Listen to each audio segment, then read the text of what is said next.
Aton'ny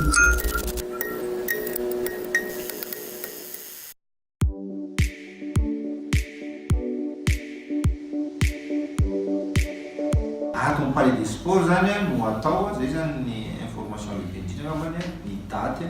anaovana le izy telo andro le izy satria poule efatra zany hoe manao match telo aby,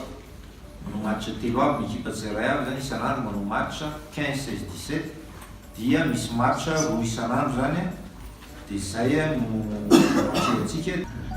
eto zany zahay ao amin'ny COSPN moa anarana ihany fa ny tena marina isolo tena ny firenena malagasy zany zahay am'izao zany hiakatra misehatra ambonimbony kokoa,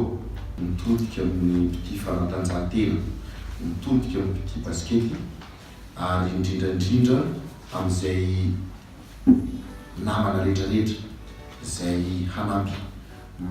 tena manome toky anareo zahay fa hanao an'izay tratry ny herinay ary vonona zahay.